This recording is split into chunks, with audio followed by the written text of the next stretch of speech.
Welcome back to the podcast. We're going to talk about today the whole TikTok ban, what that actually means if it does get banned, what it means for other social media platforms. How do we run an online business without social media platforms? Do I actually think that's going to happen? No, but we'll talk about it and what you should do now before this actually happens. Let's get into this. What if social media does get banned? What if this whole thing goes through, the TikTok ban? Now, I know so many people are really fucking mad about this, and I get it. I do totally get that part of it because it's one of those things where a lot of people are saying, why aren't they focusing on bigger issues? Like why is the focus on TikTok? Yes, okay, I get that. And I absolutely agree with that part of it. But the fact remains, if they're going to focus on TikTok, don't just sit here and get mad about it. Because if you're going to waste time doing that and it does get banned, what are you left with then if it does get shut down? If that's your main platform and it gets shut down, like what are you left with? So let's be proactive instead of just sitting in this frustration and being pissed off and this rage of, oh my God, TikTok might get banned and this is going to be awful. Do I think that it's ridiculous? Yes. But we still have to think about especially if you're running an online business, maybe you're, a creator, social media creator, but still, what can you do in these instances to bring your followers or bring your leads off of these platforms so that they are into something that you own? And this is another thing that pisses off so many people is the whole concept of, oh, of course you're going to capitalize on this because, that's all these people that want you to build an email list or have a website or do these things are, of course, going to capitalize on this. And it's like, well, yeah, duh. I am going to talk about it because you should be anyways. But it's not really, I don't see it so much as capitalizing on this. I would talk about you needing to have these things regardless. It's not an either or situation. It's not like you should only build an email list if social media goes down or if the potential of it going down is there. Like, that doesn't even make sense. That just doesn't even make sense. It's always going to be beneficial for you to have an email list, to have something that you own and you can control outside of these platforms that we have no control over.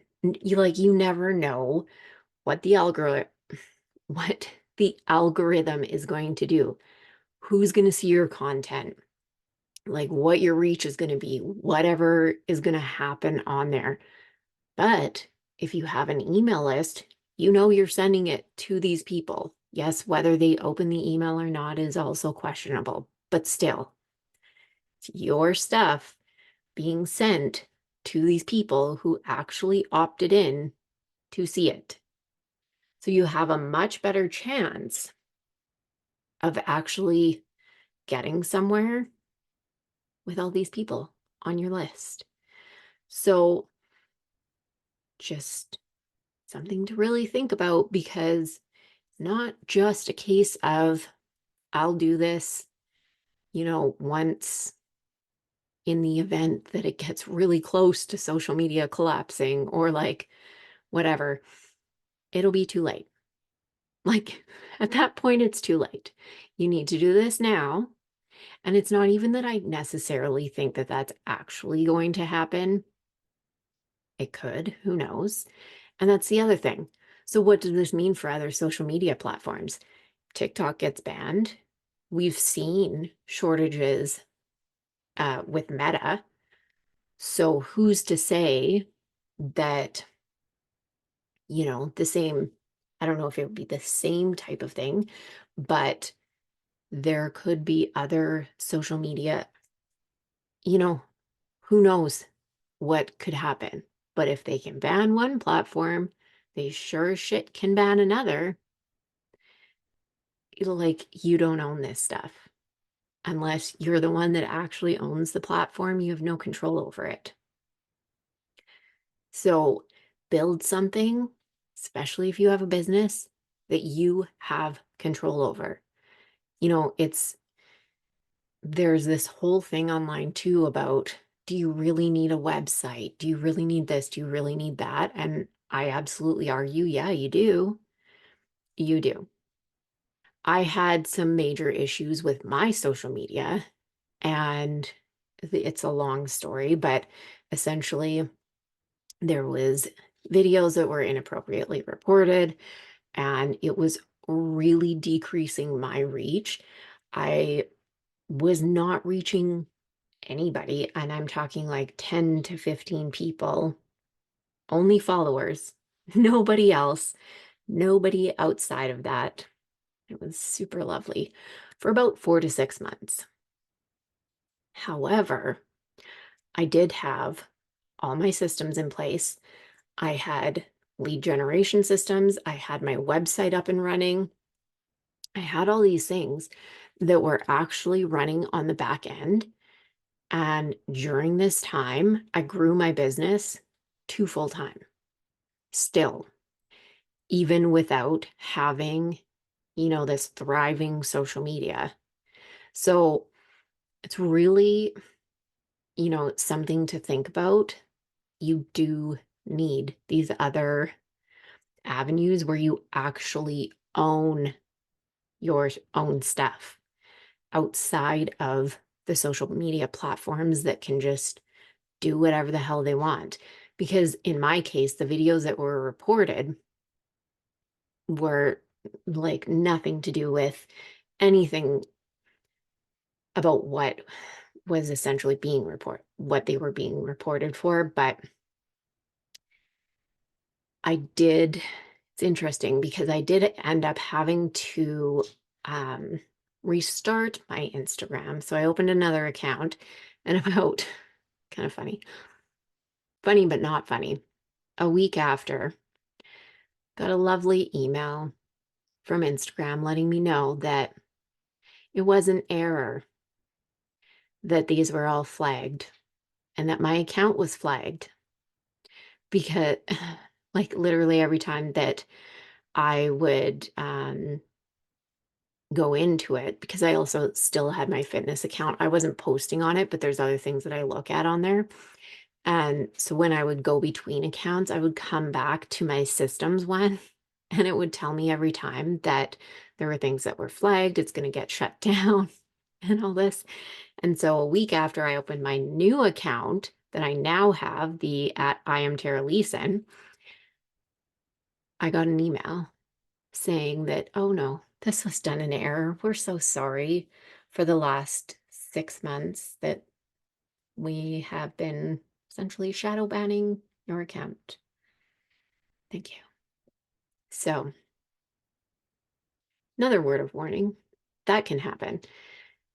And it's just like, you just never know. You never know. So, platforms can totally go down, or you can just get random videos that are reported for, you know, reasons and aren't really checked by real people and are flagged, and then kind of totally decrease your reach. And then what do you do? Unless you have systems in place, unless you've already been building an email list, or you have systems in place where if people do end up landing on your platform, they can easily, or on your platform profile, they can easily find how to get into your business, right?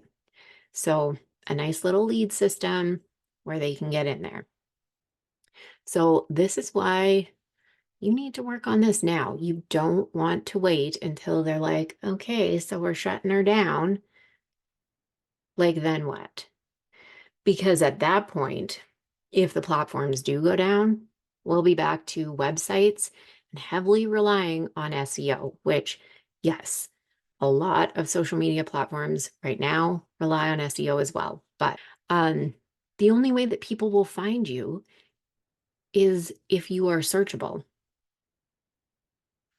So if you don't, like, if there's nowhere that they can search to find you, if you haven't actually made something else outside of these social media profiles,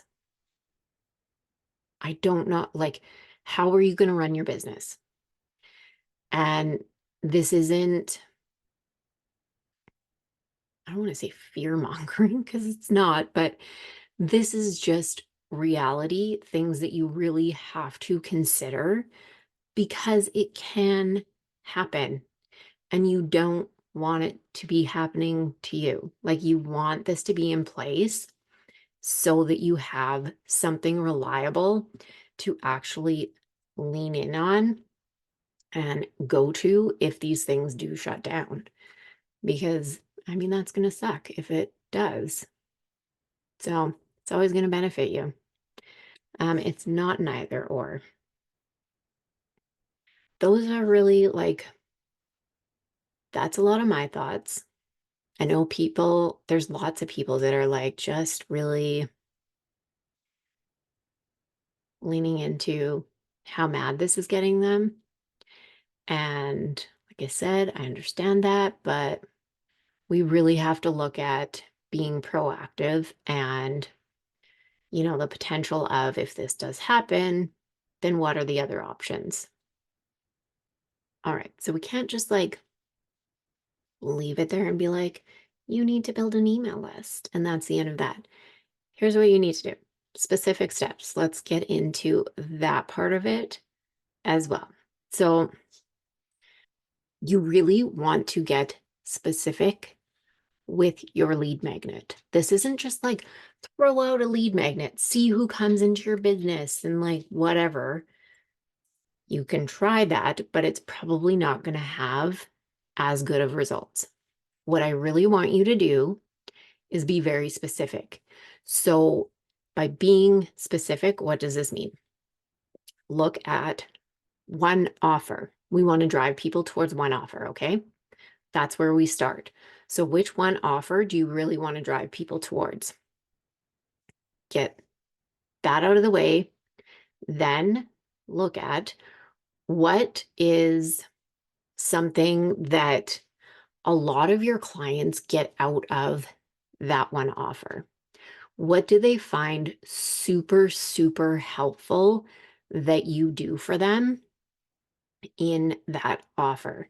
Maybe it's, teaching them about progressive overload if you're a fitness coach, or maybe it's teaching them about certain, 5 specific habits that they need to get in place to fix their hormones.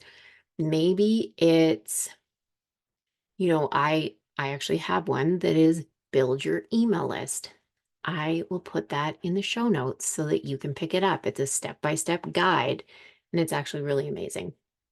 It's really good.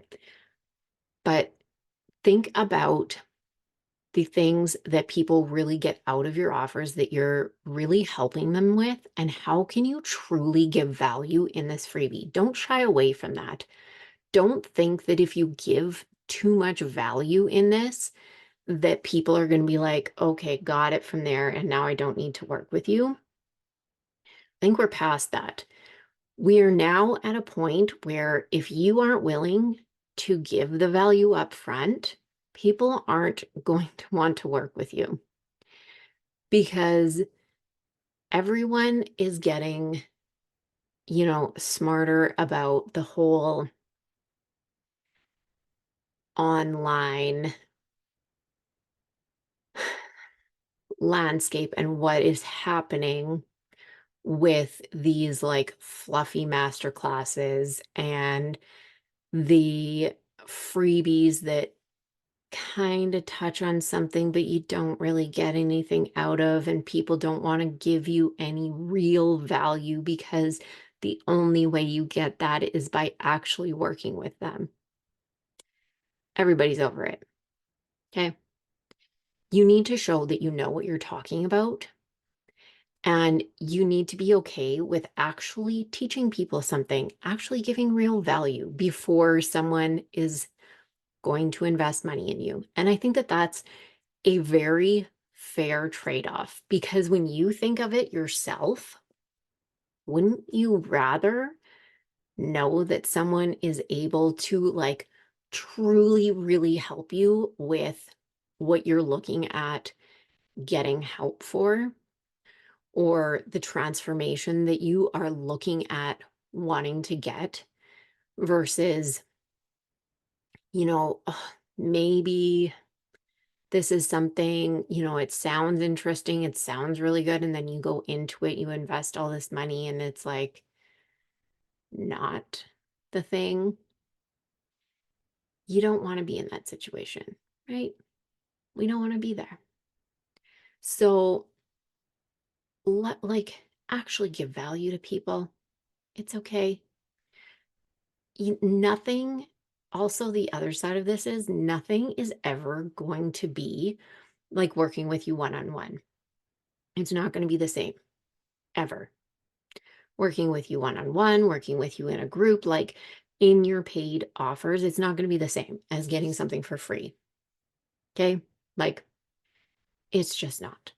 So don't be afraid of actually giving value and showing people that you know what you're freaking talking about, and that you're actually going to help them with something. Because if you can give, a small win and help them work towards that transformation, a little bit of it, then the obvious next best step is your offer. It makes that super obvious. It makes that, nice little flow into your offer really obvious, because you've already helped them and they're like, yeah, this is great. Like, I definitely want to go forward. I definitely want to pursue this more. And they're more likely to actually go forward with the offer. So get really specific with this. And the other thing that I want you to look at is who your ideal client is. So if your ideal client is moms who are busy, who might be working during the day, don't schedule a master class for like 1 in the afternoon when they're going to be working, because like they're probably like, you're going to be missing a lot of people that may have wanted to come, but are like, no, that doesn't work for me. So why would I go? You have to really look at what's going to be most convenient for your ideal client to also consume this. So you can also think about things like on the go podcasts, or, you can drip out emails. It can be an email series. Like, there's so many different ways that you can actually deliver things. Like a fuzz in my hair now. Anyways, so many different ways that you can deliver things. And the other thing is, if you hate master classes, don't do them. This is a big one that I hear all the time. This is so far off of like what we started on, but it's related to building your email list. So we're here. If you hate master classes, don't do them. Like, don't freaking do them, because it it's going to be so much pressure on yourself. It's not going to come out naturally. You're going to hate it the whole time. And it's just not going to perform as well as something that you actually enjoy, and, putting effort into packaging a lead magnet some other way that would actually feel good to you. There's no like rules in this that you have to do this one way. Just because tons of people do master classes doesn't mean that everybody has to, or that that's the most successful thing. Like, there are no rules. There's nothing like that. So, really think about what's going to work for you, what's going to work for your client, get specific with it, and start building your email list. And when you have your landing page set up, all you want to do is just give a little bit of information on there, have the opt-in, make sure you obviously set up the email that goes out immediately afterwards. That's going to be like, hey, congrats. Here's your thing, or here's the Zoom link, or here's the whatever, the freebie that gives it to them. All automated. You're not doing any of this. That's also the other lovely part of systems and having an email list is the automation part. So, but we'll get more into that in another one. That's a lot for this one. So, if social media gets banned, those are my thoughts. Will it? Will it not? Who knows? It might. It might, but there's still things that we can do to be proactive. Don't sit in this pissed off space where you are not actually taking any action before that happens. And build your email list. Grab the freebie in the show notes. That's it for today. So I will talk to you next time. And of course, if you have any questions or anything, just message me. You can message me at I am Tara Leeson, and I would love to chat with you. So that is it. That is all. I will talk to you in the next one.